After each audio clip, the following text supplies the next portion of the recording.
Si ça vous regarde, ça nous regarde. Bonjour à toutes et à tous et bienvenue dans votre émission de société à la veille d'une nouvelle saison de programmation culturelle tous azimuts. Nous nous intéressons cette semaine au spectacle vivant, une de nos fameuses exceptions culturelles françaises, que ce soit à Épinal, Saint-Dié-des-Vosges ou encore Neufchâteau. Les scènes trouvent leur public, mais avec quel type de spectacle, monté avec quel financement et destiné à quel public? On évoque tout cela avec nos invités. Mathieu Pierrard, bonjour. Bonjour. Vous êtes le directeur du spectacle vivant à l'agglomération de Saint-Dié-des-Vosges. Merci d'être avec nous sur ce plateau. Jean-Michel Flagotier, bonjour. Bonjour. Directeur de production de la compagnie Rêve Général, basée à Épinal, chez nous dans nos départements, mais qui rayonne beaucoup plus largement et même à l'international. Merci d'être avec nous. Et enfin, Damien Fontaine, bonjour. Bonjour. Auteur et metteur en scène de spectacles multimédia. Alors on pense tout de suite au son et lumière, mais aujourd'hui on est bien au-delà évidemment des sons et lumières. On a l'occasion de le voir à Épinal avec bien sûr la fête des images. Et puis on a vu vos œuvres notamment à Don Rémy à l'occasion de spectacles autour de Jeanne d'Arc bien évidemment.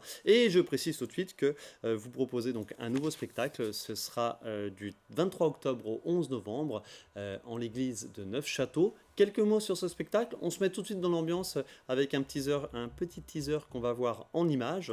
Donc c'est le spectacle Nicolaos. Exactement. Nicolaos, c'est toute une histoire, parce que c'est l'histoire de notre saint patron des Lorrains, c'est le Saint Nicolas de Lorrain. Et ce spectacle, finalement, raconte la véritable histoire, entre guillemets, de Saint Nicolas, c'est-à-dire comment cet homme qui a vécu au IIIe siècle après Jésus-Christ, durant la persécution des premiers martyrs chrétiens, etc., comment cet homme, finalement, a réussi ensuite à devenir la figure que l'on connaît au sein de la Lorraine. Et donc on a toute une manière de le raconter, en plus avec comment je dirais, la bataille de Nancy de 1477, bataille au cours de laquelle le duc de Lorraine avait fait le serment, s'il l'a gagné, de faire de ce Saint-Nicolas, dont les reliques étaient à l'époque à Saint-Nicolas-de-la-Porte, elles le sont toujours, mais il avait fait le serment d'en faire le patron des Lorrains. S'il gagnait la bataille, il l'a gagné, et c'est aujourd'hui ce saint patron que l'on vénère un peu partout en Lorraine et au-delà, et on connaît finalement pas très bien son histoire. Et sur le spectacle à proprement parler, on va revenir sur son financement, sa création, etc. On a juste vu quelques images pour se mettre l'eau à la bouche. Donc je répète, du 23 octobre au 11 novembre, 38 représentations, 2 représentations par jour, une fois à 19h, une autre fois à 20h45. Et donc c'est en l'église de Neufchâteau. On aura l'occasion d'y revenir. Mais au préalable, vous avez compris, l'idée de cette émission, c'est de parler du spectacle vivant dans son ensemble. Quand on dit spectacle vivant, évidemment, on parle de tout type de spectacle autre que concert pur et dur. On parle bien sûr de théâtre, d'art circassien, de danse. Mathieu Pierrard, vous êtes donc le responsable du spectacle vivant à l'agglo de Saint-Dié. Je montre tout de suite la plaquette de cette nouvelle saison, saison 2023-2024. Impossible de la détailler, bien évidemment. Plusieurs disciplines proposées. Juste une question. Comment on monte une saison culturelle de cette ampleur? Et c'est le cas aussi bien sûr à Épinal et c'est le cas à Neufchâteau et à Châtenois. Eh ben, on voit beaucoup de spectacles. On passe beaucoup de temps sur les routes d'aller voir d'autres propositions dans d'autres théâtres. Ouais. On passe beaucoup de temps à lire des dossiers aussi, les spectacles qu'on pourrait pas voir ou qui sont en cours de création. Et après, on fait des choix en fonction de la thématique de la saison, de ce qu'on a envie de dire artistiquement et socialement. Parce que le théâtre est quand même enfin, la culture est un outil social et d'éducation, de plein de choses. Donc on a envie de dire des choses. Et après, en fonction de budget, des publics qu'on veut toucher, on tricote quelque chose, des fiches techniques. On tricote quelque chose qui donne ce programme en fin d'année. Avec une petite ligne rouge, j'ai envie de dire, on voit quelques images d'autres spectacles de la saison précédente à Saint-Dié-des-Vosges, sur la scène de la nef et de l'espace Sadoul. Un fil conducteur en ce qui vous concerne, c'est le thème du FIG, évidemment, le Festival international de C'est ça, géographie. sur l'urgence. Donc on est parti sur plusieurs urgences. L'urgence écologique avec un spectacle qui s'appelle Apocalypse, qui est sur le monde d'après, de manière très humoristique, une sorte de Mad Max mélangé au Marx Brothers ou des choses comme ça, vraiment très drôles, un peu d'absurde, mais avec des choses aussi de la ruralité, la disparition de certains gestes en ruralité, avec Savoir enfin qui nous tuons, où on fera une conférence sur les gestes de l'agriculture, peuvent se perdre de tuer un lapin, de la chasse, le partage de la chasse, des choses comme ça. C'était raccord avec C'est les images d'un spectacle que vous avez proposé Louis, l'année dernière, dont on a vu quelques images, et un c'est spectacle un envisage. peu sombre, hein, on va dire ce qui est. C'est ça. Mais voilà, c'est un Il y a choix. tout, et c'est des choses qui interrogent, on n'en sort pas indemne, on a des souvenirs. Mm. En général, ça marque le public assez longtemps. Alors, on a des choses beaucoup, beaucoup plus légères, notamment un repas spectacle en mars, où vraiment on mange un gratin de gnocchi, mais livré par des circassiens, donc en faisant des saltos à table, qui a un petit bijou qui jouera à fraises.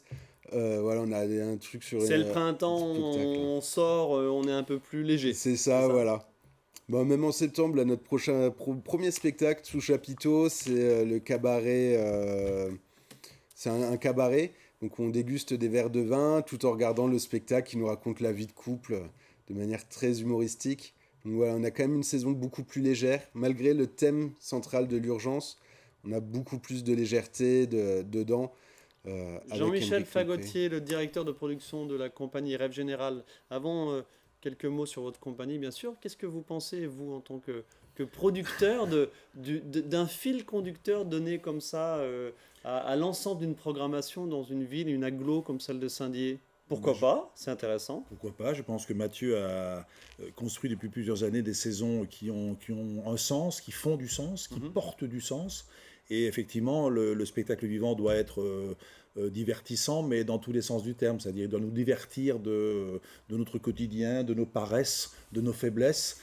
Et donc, quand Mathieu propose une thématique aussi forte que celle-ci, j'ai l'impression que les spectateurs qui iront voir ces spectacles seront grandis par la fréquentation de ces œuvres et de ces artistes.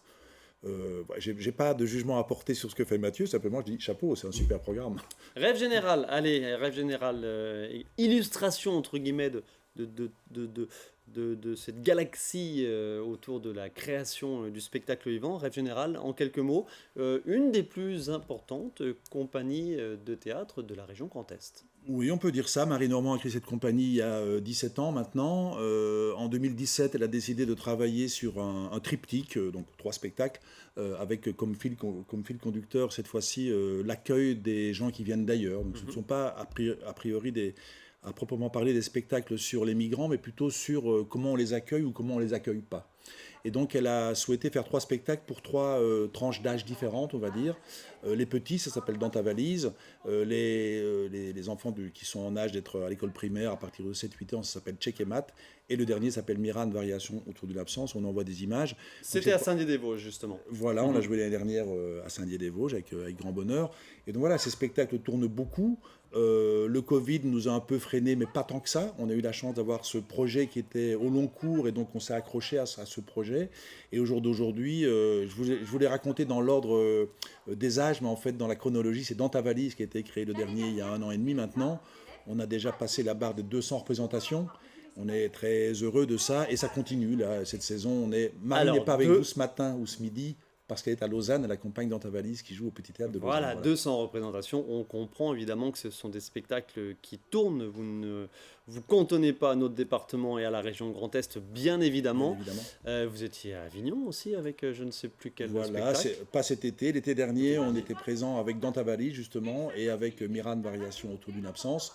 À Avignon, c'est une étape pratiquement obligée pour rencontrer les programmateurs tels que Mathieu et ses collègues, puisque c'est devenu un marché, il faut dire les choses comme elles sont. C'est très agréable parce qu'on a l'occasion d'y jouer des séries, ce qui est de moins en moins le cas dans les villes normales, hors festival. On va en parler. On va en parler, mais c'est aussi le plaisir de montrer les spectacles à de nombreux programmatrices et programmateurs et de se retrouver l'année suivante dans leur programmation. Alors justement, mettons un petit peu les pieds dans le plat. Le titre de cette émission, c'est Une exception culturelle en manque de souffle, le spectacle vivant. Est-ce que vous partagez, Jean-Michel Fagotier, cette analyse un petit peu provocante, je l'admets, parce que force est de constater que nous, dans notre département, sur Épinal, dans les agglos, Neufchâteau, Saint-Dié, Remiremont aussi, il se passe plein de choses, on est quand même relativement épargnés, mais on sent un petit contexte, une petite vigilance à avoir. C'est ça, on en parlait avant l'émission avec mes 3 collègues de cette émission, c'est-à-dire effectivement le Covid a abîmé, on va dire, la réception de ces spectacles puisque les gens étaient coincés chez eux. On a cru qu'après ce Covid, les gens allaient ressortir, remplir les salles, etc. Ce n'est pas tout à fait le cas, soyons clairs. La première saison, c'était difficile. La seconde, voilà. Voilà. Et la troisième saison qu'on attaque, bah forcément, voilà, non, on n'est pas revenu Voilà, avant donc 2019. ça c'est un des phénomènes sur le souffle. Alors encore une fois, oui, on affiche des résultats très, très satisfaisants pour la compagnie Rêve Général, et c'est sans doute dû à la qualité des spectacles que crée Marie Normand, c'est évident, au travail qu'on fait d'accompagnement, de rencontre des programmatrices et des programmateurs, mais on constate aussi qu'autour de nous, c'est pas toujours le cas. On constate que dans les villes, on est programmé de moins en moins longtemps. Ça, c'est un phénomène qui existe depuis une vingtaine d'années. Il n'était pas rare de jouer une semaine dans une ville. Aujourd'hui, quand on joue 2-3 jours, on est très heureux, quoi. Voilà. Il faut savoir, il y a un chiffre qui est validé par la DRAC et par toutes les instances. C'est, La Direction régionale des affaires culturelles. merci. En gros, un spectacle, quand il est créé, il est joué entre 5 et 7 fois, on va dire. Ce qui représente une gabegie, parce qu'il y a beaucoup d'énergie qui sont mises en branle pour faire des costumes, des décors, des lumières, etc. Et si on le joue 7 fois, ça veut dire qu'il y a peu de public qui peuvent le voir. Alors, d'où cette satisfaction qu'on a, nous, c'est pas de la prétention, mais on a cette satisfaction, on a cette volonté de tourner beaucoup, et on met beaucoup d'énergie à aller rencontrer en amont les collègues de Mathieu, un peu partout en France, en Belgique, en Suisse, pour leur dire « Hey, on fait des spectacles de qualité, on veut les tourner, et Programmez-nous. programmez-nous ». On ne peut jamais s'imposer, évidemment, c'est leur choix qui est souverain, mais... Damien Fontaine, sur cette Pardon. vous partagez un petit, non, pas de souci, vous partagez bien sûr cette analyse, sachant peut-être que vous, forcément, vous êtes dans un tel créneau spécifique de spectacle multimédia avec une patte, une touche évidemment qui vous est propre, que vous, voilà, on le voit prochainement à Neufchâteau, donc avec des dates du 23 octobre au 11 novembre, 2 représentations par jour, 1h, 1h15 de spectacle. Voilà, vous êtes obligé aujourd'hui de proposer ça, et j'ai envie de dire, votre aura vous permet de proposer ça? Alors, moi, je me suis attaché depuis quelques temps vraiment à essayer d'être justement, de m'ancrer dans la durée, dans les lieux sur lesquels je peux aller. C'est-à-dire que jusqu'à présent, j'étais plutôt dans cette, je dirais dans cette durée, enfin de 5, 7 représentations sur un lieu, parce que c'était des formats très coûteux aussi, et on était sur des jauges très importantes. Mais ce qui m'a intéressé à partir il y a 3-4 ans, quand j'ai commencé à investir des lieux en intérieur, vraiment, c'est de pouvoir le faire sur un temps long. Donc de proposer 30, 40 représentations d'un même spectacle, comme j'ai pu le faire à Lyon en 2021 dans la cathédrale. Ce qui implique, pardon, je le dis tout de Oui. suite, je le dis tout de suite, ça tombe sous le sens, mais il faut le dire, ce qui implique une sacrée organisation en termes de promotion, parce que vous allez chercher les spectateurs très loin. Oui, alors il y a plusieurs choses. Il y a les spectateurs qu'on doit faire venir de très loin. Donc, quand on est sur, comme c'était le cas à Lyon, 30 000 spectateurs et à peu près autant qu'on n'a pas pu faire rentrer faute de place, ce sont des gens qui viennent de la région lyonnaise et bien au-delà. On voit ces images, pardon, oui. je me permets de vous couper, on voit justement des images du spectacle Le Temps des bâtisseurs. Alors c'était à la cathédrale de Lyon, mais on sera sur cette thématique et dans cette époque-là, justement, à Neufchâteau, du 23 octobre au 11 novembre. Donc il y a quelques images qu'on Tout à va fait, peut-être retrouver. Le décor sera tout autre, évidemment. Le décor sera autre, mais l'époque, vous l'avez souligné, sera la même, puisque Nicolaos, je le disais tout à l'heure, est un personnage qui a évolué en l'an 300 environ. Donc on est à la même période sous un régime romain, et avec des Romains qui ne sont pas forcément très enclins à voir les chrétiens d'un bon oeil. Donc il y a tout ça qui va te raconter à ce moment-là. On revient sur le public. Et on revient sur le public qui là aussi sur Nicolaos est un public qu'on va aller chercher loin. C'est-à-dire qu'il y a évidemment la couronne autour de Neufchâteau, mais il y a tout le bassin nancéen, il y a les gens d'Épinal, et on l'avait eu précédemment dans les spectacles que j'avais initiés sur Jeanne d'Arc, où les 10 à 12 000 spectateurs qui venaient dans les belles éditions étaient des spectateurs qui faisaient 100, 150, parfois 200 km. Donc il faut être en capacité à les faire venir de loin, leur proposer quelque chose qui est un peu innovant, en tout cas qui ne voit pas forcément chez eux. Et dans ce concept finalement de spectacle immersif en intérieur, c'est à la fois, alors on n'est pas les premiers à faire des spectacles en intérieur, ça existe depuis la nuit des temps, mais je pense qu'on est dans une forme nouvelle de spectacle où justement on se réapproprie des architectures et des lieux qui ne sont pas a priori justement des lieux de spectacle. on les propose au regard du public, je dirais, qui les découvre d'une manière totalement inédite. Et après, on les transporte dans cette histoire servie, et ça c'est important parce que je m'inscris, je dirais, dans la droite ligne de mes voisins. C'est-à-dire c'est avant tout un spectacle vivant. C'est-à-dire qu'il y a Servi par des comédiens, par une histoire jouée. Des comédiens alors amateurs, mais portés par des voix de comédiens professionnels. Ils sont parfois 50, 60, ils peuvent être jusqu'à 200 sur scène, comme ça va être le cas d'un spectacle qu'on prépare à Paris. Donc ça, c'est pour moi l'essence même du spectacle. C'est-à-dire que les gens seront toujours, je crois, attachés, comme ils le sont d'ailleurs avec un livre physique, seront toujours attachés au spectacle vivant. C'est-à-dire qu'on a quand même cette chance que le public reste fondamentalement, je dirais, ancré dans la volonté de venir assister à un spectacle qui est servi par des véritables artistes, à l'heure où on parle beaucoup d'intelligence artificielle, de plein de choses. Mhm. Je m'intéresse à la fois au volet, je dirais, technologique, puisque ce sont des spectacles hautement technologiques, mais je n'en oublie pas que ce qui est l'essence même de ces spectacles, c'est avant tout L'humain. le volet humain, exactement. Le volet humain. Mathieu Pierrard, ce volet humain, justement.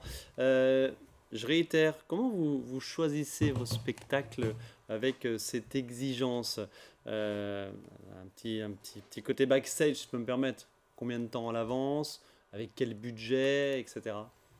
Eh ben, là, par exemple, je suis en train de construire la saison 2024-2025, donc à peu près 1 an et demi, 2 ans à l'avance. Le budget, nous, sur Saint-Dié, on est à peu près autour d'1 million pour toute une année. On est une quinzaine dans l'équipe, voilà, avec une grosse partie sur la médiation qui nous prend du temps. On fait beaucoup de représentations scolaires, parce que dans un programme, il y a la partie, on ne met que la partie grand public, mais on a toute la partie médiation, donc scolaire, des ateliers, des activités qui nous prennent beaucoup de temps et d'énergie aussi. Sur ce million de budget, combien représentent les entrées réelles, enfin les entrées payées par les spectateurs? Les entrées, c'est un peu moins de 10%. On est entre 50 et 80 000 euros de billetterie. Le reste, c'est vraiment un service public. C'est très peu. C'est très peu. C'est vraiment un service public d'accès à la culture, d'attractivité du territoire, d'amener des choses que les gens ne verraient pas à la télé ou qui ne sont pas commerciales. On n'est pas du tout sur une question de rentabilité où il suffit de faire venir une tête d'affiche, beaucoup de monde et ça marche. On est vraiment sur un service public. Jean-Michel Flagotier, j'ai le sentiment que vous avez envie de réagir. Oui, je pourrais dire bravo à Saint-Dié, je pourrais, comment dire, annoncer le même bravo à Épinal, c'est-à-dire effectivement les chiffres qu'annonce Mathieu prouvent qu'il y a une volonté politique sur ce territoire de garder à la culture une place importante. Effectivement, je parle sous le contrôle de Mathieu, s'il devait faire payer le prix réel du billet, mais le spectateur lambda de Saint-Dié n'aurait pas les moyens d'entrer, c'est clair. Il en va de même ici à Épinal, grâce à une volonté politique forte d'aider la culture, Seine-Vosges, tout ce qui se passe à Épinal. On va justement voir avec un petit extrait de la bande-annonce de Seine-Vosges, si vous voulez bien, avec quelques-uns des artistes, alors connus ou méconnus, des découvertes récentes ou pas. Donc la programmation 2023-2024 de Seine-Vosges, dont on va voir défiler quelques images. Jean-Michel Flagotier. Ben voilà, je disais que cette volonté, elle est là. Il y a Seine-Vosges, il y a les festivals que porte la ville, il y a la compagnie Rêve Général qui est quand même subventionnée par la CAE, par le département, par la région, par l'État. Enfin, on n'est pas du tout malheureux, hein, bien au contraire. Et d'autres compagnies, celle de Louise Feuté ou d'autres qui ont la chance. La compagnie des Jolis Mômes, j'allais la citer, bien sûr. Voilà, qui a la chance de pouvoir s'exprimer sur ce territoire. Et ces aides nous permettent d'aller aussi dans les villages. On en parlait avec Mathieu avant l'émission, c'est-à-dire un des spectacles de la trilogie créé par Marie Normand, Tchèque et Mat, a été créé à Rehincourt. Je regarde mes notes, c'était en octobre 2019, dans un village de 350 habitants, et on a fait 450 spectateurs. On était très très heureux. Cette façon de faire, cette possibilité d'aller au plus près des gens, elle n'est possible que si une collectivité s'engage, c'est clair. Vous avez le sentiment... Pardon si j'enfonce un petit peu une porte ouverte, mais on a parlé de la période post-Covid. Est-ce que vous avez le sentiment que ça va se maintenir? On est dans un contexte d'inflation un petit peu tous azimuts. On parlait de choses essentielles comme la culture pendant le Covid. Est-ce que la culture, le spectacle vivant, Mathieu Pierrard, est-ce que le spectacle vivant est toujours considéré aussi essentiel selon vous? Alors Attention. pendant la crise Covid, on était non essentiel. Oui, pardon, non, Donc, oui, bien sûr. on non était essentiel. non essentiel, les habitudes se sont perdues. Donc sur la fréquentation du public, ça a été difficile. Sur le politique, on a des politiques qui sont peu formés à la culture, donc cet intérêt, ils l'ont un petit peu perdu en se recentrant sur vraiment des choses très basiques de sécurité, de propreté, voilà, de la base de la base. Et donc voilà, c'est pour ça que nous, on rentre un petit peu en crise, on a moins d'argent. C'est un des premiers budgets qui saute dans les collectivités, dans énormément de collectivités. C'est le budget culture, donc c'est un petit peu difficile. Il va y avoir la réforme des annexes 8 et 10, donc de l'intermittence du spectacle, qui sont toutes les équipes qui vont être réformées là d'ici la fin de l'année Mhm. et où on s'attend encore à des complications.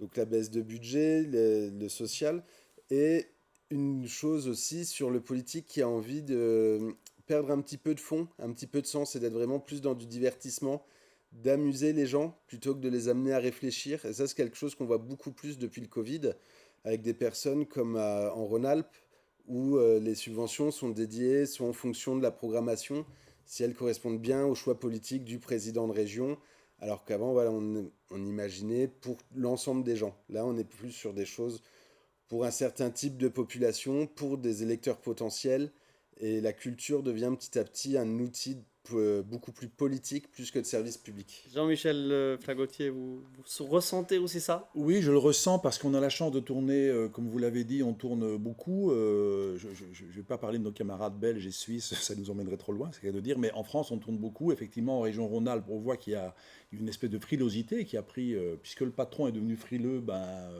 en dessous, ça se refroidit aussi. Et on constate effectivement qu'il y a des endroits où la culture devient une ligne budgétaire et donc une variable d'ajustement dans un budget de façon plus facile qu'il y a quelques temps, peut-être avant le Covid, peut-être les élus n'osaient pas comme ça aller rogner les budgets. Encore une fois, on n'a pas à en souffrir, en tout cas nous à Épinal, c'est quelque chose qui ne nous atteint pas, mais on fait le constat dans d'autres villes, dans d'autres régions où effectivement les théâtres ont des difficultés. On nous dit non, vous ne viendrez pas 4 jours parce que finalement la mairie a dit que, alors on vient que 3 jours. Bon, c'est pas, on va dire, c'est pas très grave, mais il faut être attentif, quoi. Il faut être attentif à ce que cette essentialité de la culture, elle soit dans les esprits de chacun de nos concitoyens, quoi. Et Cette ça, culture, et ça passe par l'éducation, évidemment. évidemment. On voit quelques images de Dans votre ta valise. spectacle dans ta valise, donc spectacle jeune public. Il était joué alors, un peu partout sur les Vosges, mais ces images-là étaient à Saint-Dié, Et justement. qui sera au mois de décembre à Domèvre-sur-Durbion, à Vincey, à Thaon-les-Vosges, à Bain-les-Bains et Épinal. Merci beaucoup, vous avez Voilà. bien fait de le préciser. Damien Fontaine, vous sentez concerné ou Alors vous êtes oui, un petit peu... non, je me sens concerné parce qu'évidemment, moi, tous les spectacles que je suis amené à créer sont des spectacles qui reposent sur des subventions publiques et des subventions privées, des partenaires privés. Donc, je vois bien qu'à la suite du Covid, on a quand même eu des choses qui ne se sont pas tout à fait reportées comme on aurait espéré qu'elles le soient. Des subventions, alors à la différence de mes camarades, j'ai des spectacles qui sont à chaque fois des spectacles nouveaux qu'il faut recréer dans des endroits qui sont jamais les mêmes. Donc souvent je dois aller retrouver des gens ou trouver des nouvelles personnes et réexpliquer ou expliquer ce que va être cette nouvelle création. On n'a pas une entité qui est installée dans un endroit physique précis, mais plutôt c'est plutôt moi qui me déplace avec ma valise justement et qui vais voir en France ou à l'international les gens ou les gens qui me demandent par rapport à des spectacles que je peux créer. Mais ce que je constate, c'est que, alors c'était un peu le cas avant, mais ça l'est encore plus aujourd'hui, c'est que par exemple sur un spectacle comme Nicolaos qui a lieu dans un mois et demi, il y a des budgets qui ne sont pas encore totalement finalisés, on a des demandes de subventions qui ne sont pas encore actées, et on doit toujours Donnez-nous un petit peu le tournis. Quel est le budget de Nicolaos? Nicolaos, je crois que c'est un budget entre 250 000 et 300 000 euros. J'ai plus les chiffres exacts, mais c'est de cet ordre-là. Et parce qu'on a d'emblée intégré des partenariats en nature, donc sinon il serait beaucoup plus conséquent. Mais la part de billetterie sur ce spectacle-là représente jusqu'à 70-75%. Donc il y a un gros risque. On voit bien la différence, évidemment, flagrante entre une programmation programmation. Mais par contre, après, derrière, on a les 25-30% qu'il reste sont effectivement des aides publiques, territoriales ou privées, dont on a évidemment besoin. Comme je disais, on n'a pas forcément les assurances avant de partir d'avoir les financements à heure et à temps. On est obligé de prendre ces risques-là. Et on a aussi, nous, des partenaires privés qui nous suivent, ou du moins qu'on essaye de relancer au maximum. Et on s'est aperçu aussi que, après le Covid, certaines aides qui étaient peut-être acquises avant le sont moins aujourd'hui. Donc C'est un petit peu plus compliqué. il faut se réinventer et resensibiliser toujours les gens qui nous accompagnent.